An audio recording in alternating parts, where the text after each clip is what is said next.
Hello and welcome to this week's video about Van Gogh and mark making. This week, this video will be for those of you doing painting or painter's apprenticeship, and for those of you doing drawing. I want to look at two aspects of Van Gogh and his drawing practice. I want to look at the way he made marks on the paper and developed a individual language of mark making, and also his use of a device called a perspective frame. Let's first look at Van Gogh's use of perspective. To begin to understand how Van Gogh used perspective, we're probably best to just quickly revisit some of the rules of linear perspective. Now, there are three types of linear perspective: 1 point perspective, 2 point perspective, and 3 point perspective. The one that we're going to look at the most is 1 point perspective, but I'll briefly go over 2 point perspective as well. With 1 point perspective, and with any of the types of perspective, you have what you call the eye line, or sometimes this is referred to as the horizon line. I prefer to call it the eye line, simply because horizon line sometimes then gets confused with the actual horizon, the visual horizon that we can see, whereas if we talk about it as being your eye line, it's that point of where your eye height is. With 1 point perspective, you then will have any object, so I'm just going to start with a simple cube.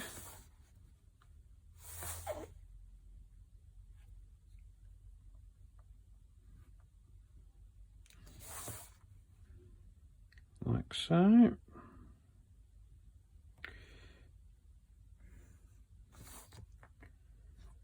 Do a bit of freehand as well.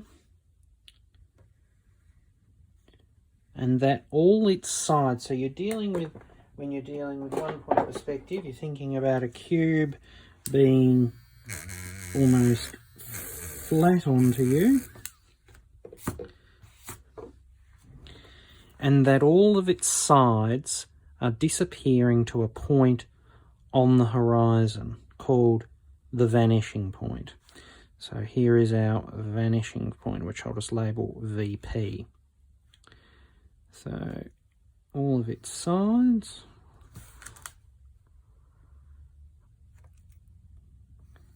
will then disappear, and all of the uprights are perpendicular.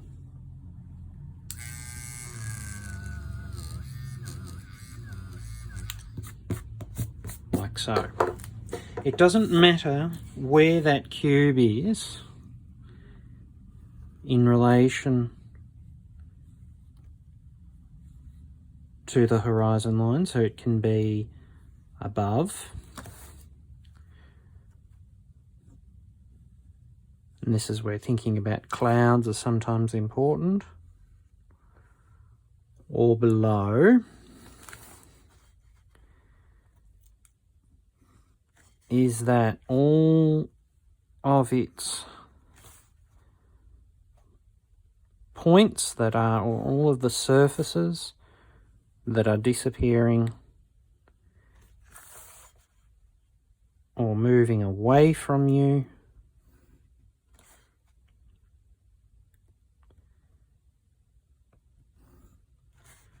will be going to that same vanishing point, like that. As soon as the cube is on the horizon line, just take note of that, or that your object is going over the horizon line like this one here, is that you will only see two surfaces like that. You won't see the underneath or the top of the cube. As soon as it's well above or well below the horizon, you'll see those 1, 2, 3 sides and creates form like that. I'll just draw one more.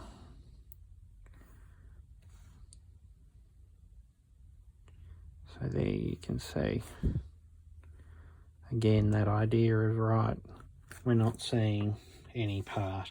The same too of if the one surface of the cube is on the eye line like that, well then you're only going to see one point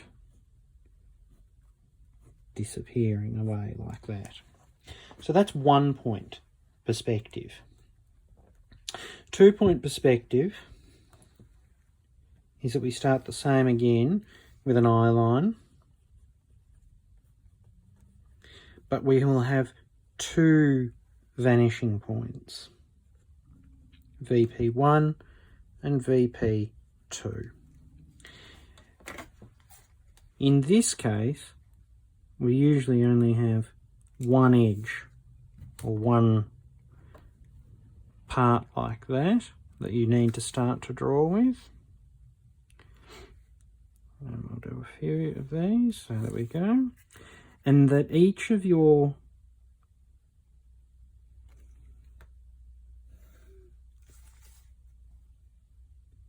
lines coming towards will go like that.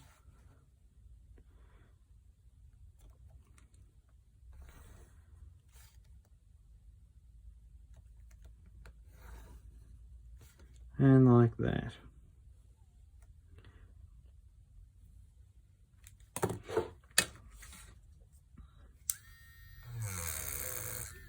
Just to make it a little bit easier for you to see.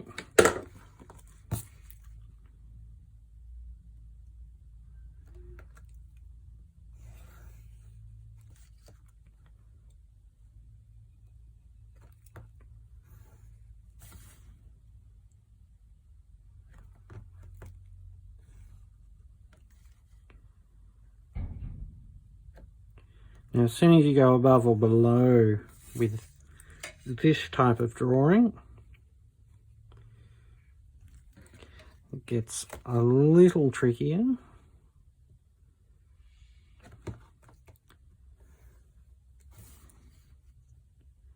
In that, to create our top surface,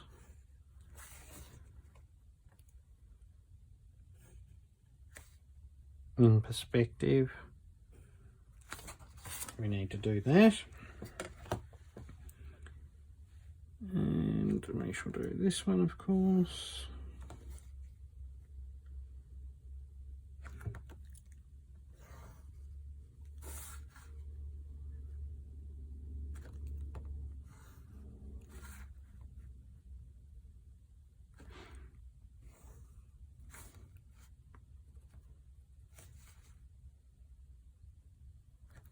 And there you can see that next cube there, as though you're looking at it or upwards towards it.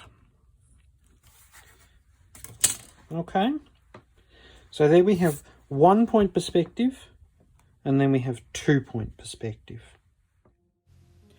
From the very beginning of Van Gogh deciding to become an artist, he became acutely aware of some of the problems that he had, having not been formally trained. One of those principally being the idea of linear perspective. You see here in early examples of his work, although he's displaying elements of linear perspective and grasping elements of them, when it comes to sometimes putting figures in his landscape or the use of scale to create recession, which goes hand in hand with linear perspective, that sometimes he falls short as seen in the first drawing here and then in this one here, is that some of the figures don't quite look right in terms of their size to the figures that are meant to be further away.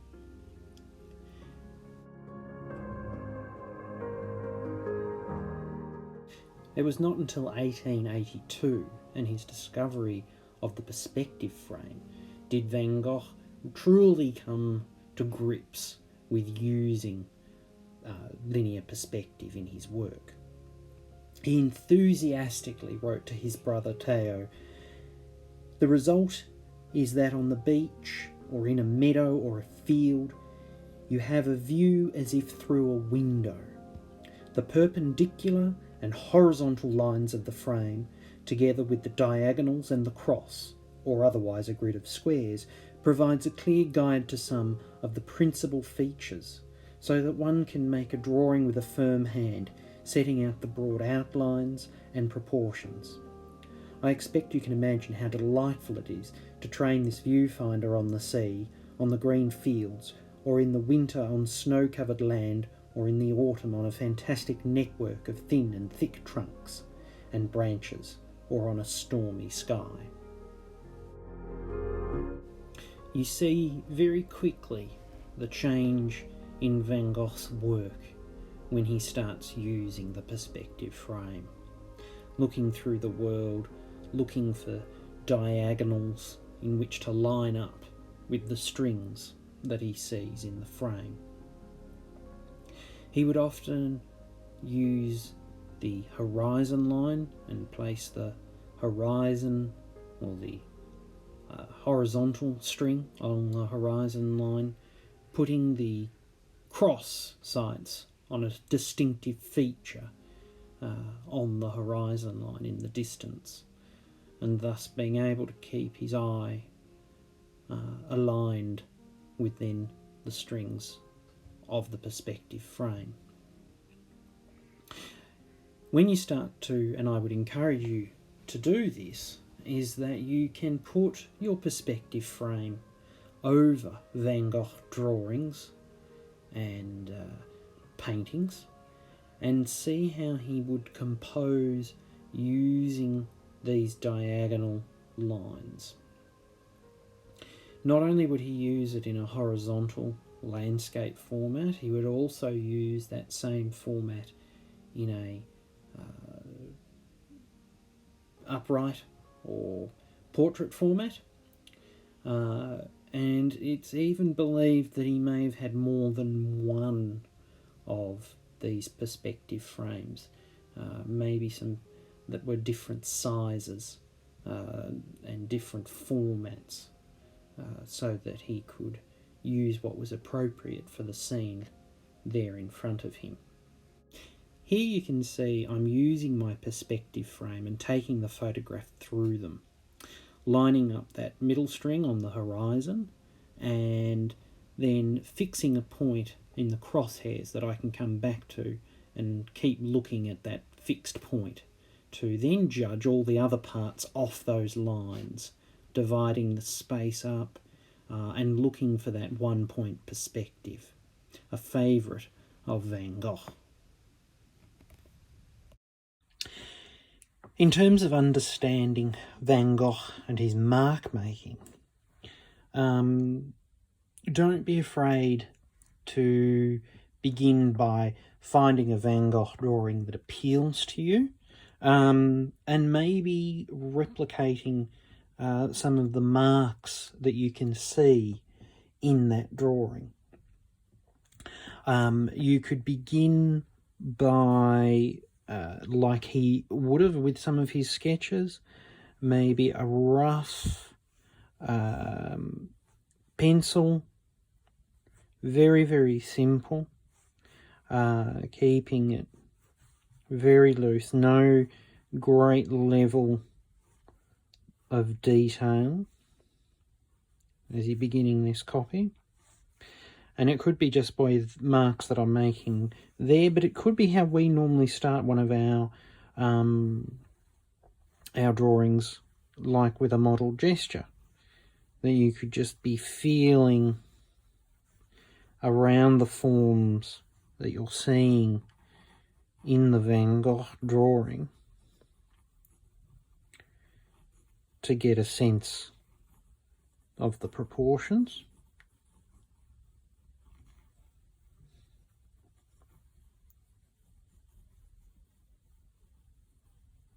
Like that, before working over the top with, and I would encourage you to, rather than work in pencil over the top, to work in pen, so something like one of these, a fine liner. And this is quite nice because it is a sepia colour, so somewhat like what Van Gogh used. Or if you have access, is to possibly to some ink and a dipper pen. If you do have access to a dipper pen, hopefully something maybe with a slightly calligraphy type nib that would replicate the marks like what he would have been using with a pen nib. And just get in there and be observing how he's possibly changing the density, so the closeness of the marks, as opposed to areas maybe where he starts to open those marks out.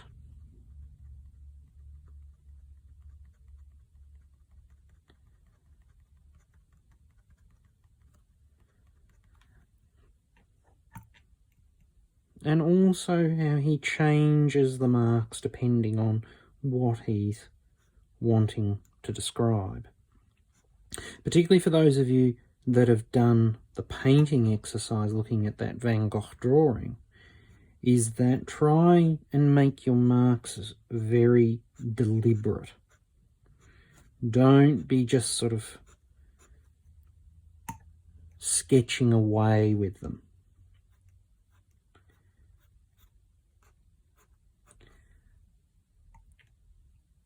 You want these marks to have a firmness to them, a decisiveness to them.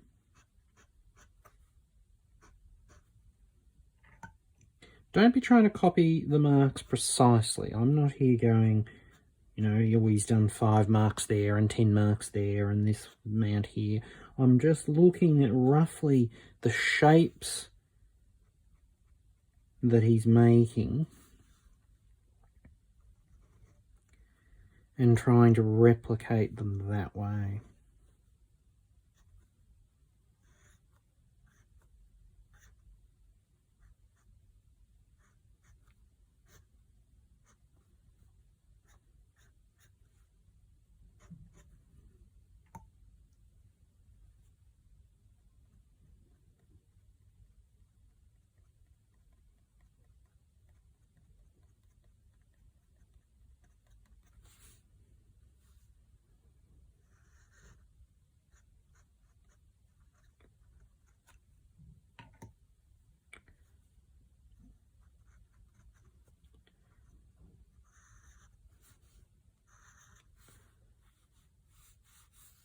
Etc, etc. And I think you can start to get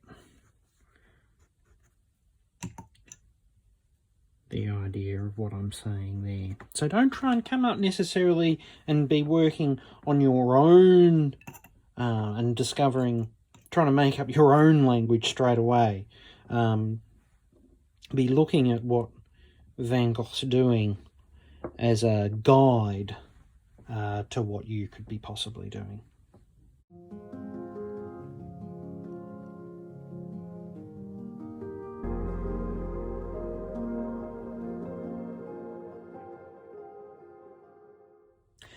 For the main part of this exercise, what I want you to do is use the perspective frame like Van Gogh would have used. Find a landscape that has displays 1 point perspective clearly, like what he would have been attracted to and found. And be looking through that perspective frame as you're drawing. Now, if you're not comfortable with going out far and wide, I'm including here the landscape as being our own landscape that surrounds us here at home. And a good opportunity maybe to get outside and into the garden and be maybe using the frame in a vertical position, like what Van Gogh would have done in that drawing of the cottage garden that we used in the painting exercise last week, and work with it like that. Now just remember, when he's using the perspective frame, he's not always necessarily using the entirety. Sometimes that vanishing point is off to one side, so he's only looking primarily in this part here, and then expands the picture outwards like this, from a point here and expands out this way, or from a point here and expands out this way. So don't just necessarily put it up and just draw what you can see in here. It's not a viewfinder like what we would sometimes use and it looks similar to. It's a perspective frame. It helps put things in their correct size as they disappear into the distance. Once you've found a scene that you're comfortable in, that you want to translate, like the one that you'll be able to see up on the screen now, which is some fields nearby where I live, is you can see there that I have found a subject matter that's a little bit Van Gogh-y, ploughed fields with some trees going down the edge of the field, creating that sense of one-point perspective.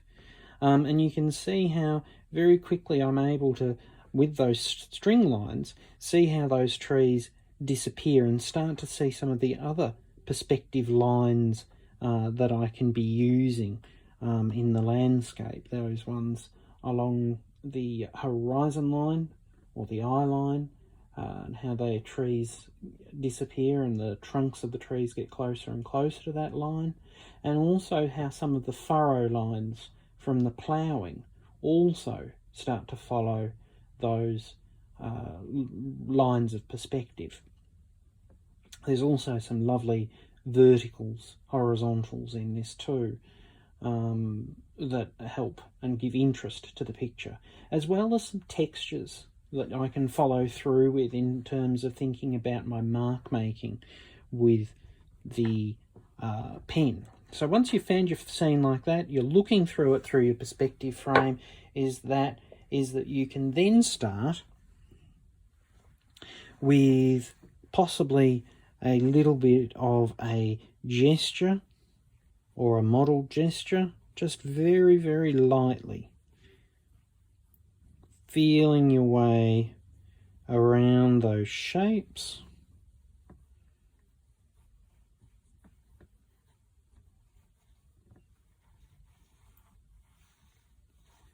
Like maybe Van Gogh would have done.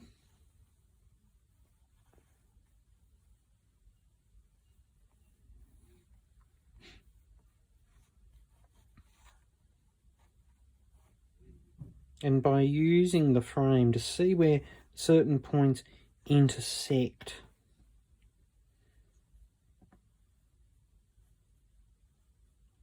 with the string lines, basically.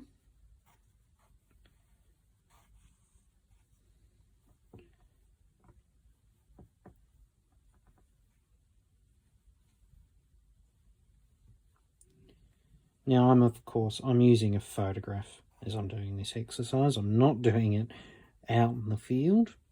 You can also start to make some slight changes. So say, for instance, up through here, I'm starting to maybe follow some of those lines of perspective and increasing that feeling up here in these corners, changing the angles that they're starting, or finding diagonals that are pointing towards and creating diagonals pointing towards that vanishing point.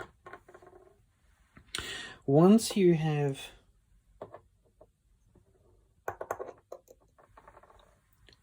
done a bit of a mass drawing like that, is to then start to do some mark making. Now, in terms of this, is not to forget everything else that I've spoken to you about. Still be thinking in terms of masses. So, for instance, like this lovely group of cypresses here in the distance, is that I'm still going to think about those in terms of a mass. So, keeping them together. Thinking about their textural quality in terms of the mark, but also thinking about them in relation that maybe my marks here are small because they're in the distance, and that possibly too is how they're going to interact with the sky and that ground there in front of them.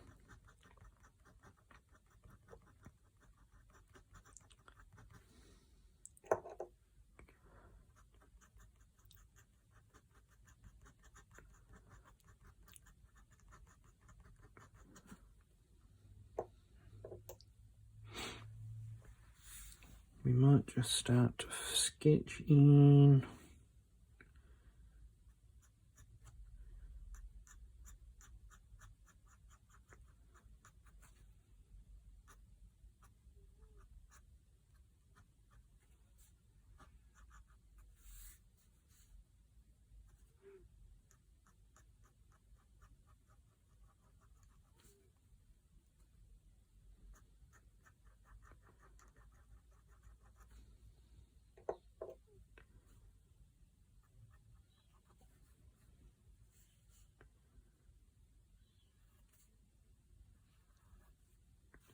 some of those other major elements that we're starting to see. There's those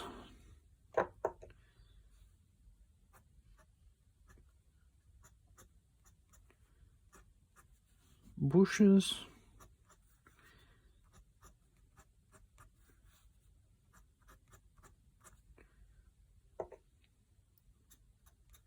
And there I'm making my marks maybe a little bit further apart and bigger to begin with. And then maybe looking for some of those dark parts where I may put in some extra, and so there's some density then to some parts. But so that then there's a feeling of light and dark and form on what we're looking at.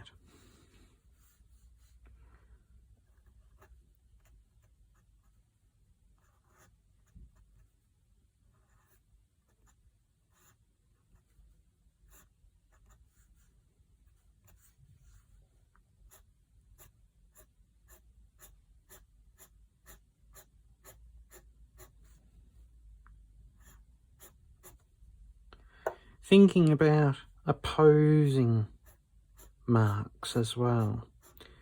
So maybe that there's an area there with straight lines.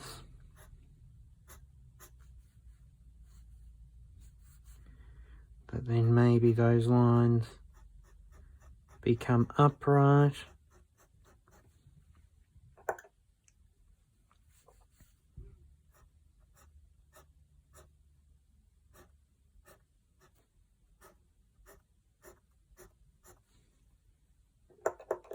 Before going off in another direction.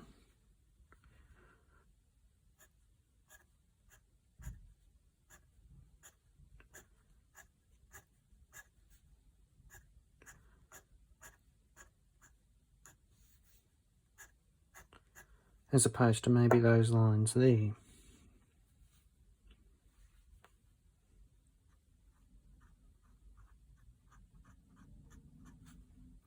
Here we might do some little curved lines.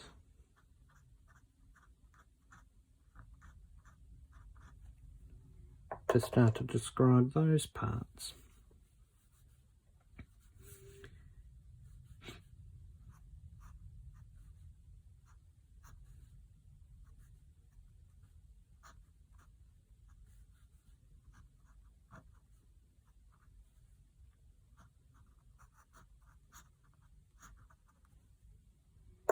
So just go and take it as far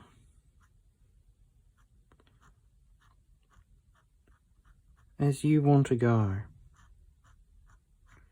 I'm also drawing here on a much bigger scale,